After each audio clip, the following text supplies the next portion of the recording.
Eu vou jogar daqui a pouco para a Raquel, que vai falar pessoalmente da questão de Minas Gerais. Não, mas já que a gente já está aqui, tranquilo. mas já que a gente já está aqui, vamos trazer os números do segundo turno para Minas Gerais, que é importante também. Eu ia perguntar para a Raquel se ela queria falar antes ou depois do segundo turno, então você já mandou, a gente já vai para o segundo turno aqui.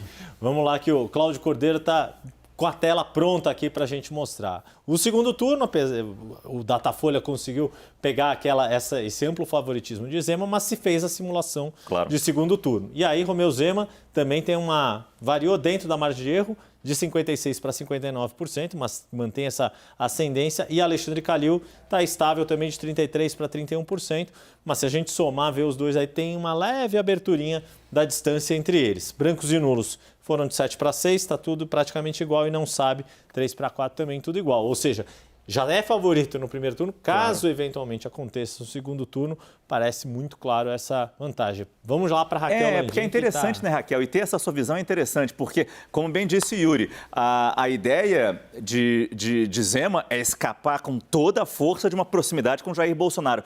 Mas Bolsonaro queria muito isso. E até poucos dias, mesmo já com um candidato lá, Carlos Viana, Bolsonaro segue falando: é um bom governo, Minas tem um bom governo, mas eu preciso de um palanque, então por isso que eu vou ali. Mas é um bom governo de Zema. Eu aproveitei esse tempinho que vocês me deram para seguir apurando.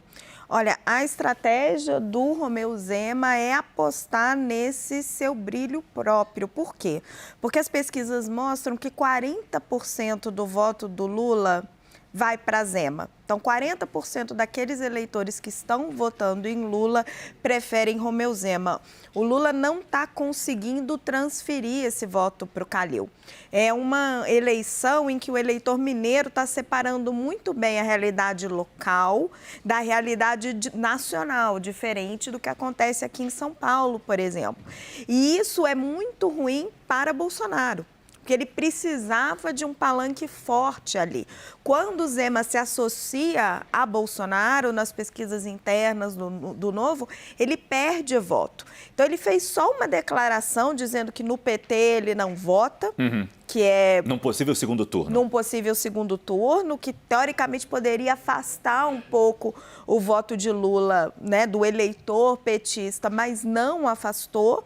E a grande tendência é que o governador fique... se ele vencer em primeiro turno, ele fica ainda mais confortável para ficar completamente neutro no segundo turno. Isso é ruim para o Bolsonaro. Mas o Renato trouxe uma visão interessante, né? Se Calil não vai bem, quem garante que Lula iria bem? A gente sabe que em Minas Lula está ganhando bem, mas em um mês de eleição ainda, de campanha, será que esses números tendem a mudar, cara? É interessante lá como fica dissociado, né? A candidatura estadual da nacional. É dissociado. Eu vi uma pesquisa recente, eu até queria ouvir o Renato mais sobre isso, mas o Lula está na frente lá, mas o Bolsonaro também. Eu vi uma pesquisa lá 44, 41. Não sei se ela reflete, eu não sei, Yuri. Em Minas, Lula e Bolsonaro, a distância não está tão grande. Muito embora a distância dos seus candidatos esteja muito grande. Varia de instituto para instituto, na verdade. A mais recente que eu vi estava 44, 41. 44 Lula, 41 Bolsonaro. Eu acho que é um pouquinho maior. Pode ser, mas tem instituto que deu uma vantagem um pouco maior. Aí tem variação entre Quest, Datafolha, IPEC, mas lá é uma diferença que é importante para o Lula manter, né? Sem dúvida alguma. E é difícil a gente dizer que tendência que isso não possa mudar. Esse é o objetivo que a campanha do presidente Jair Bolsonaro tenta.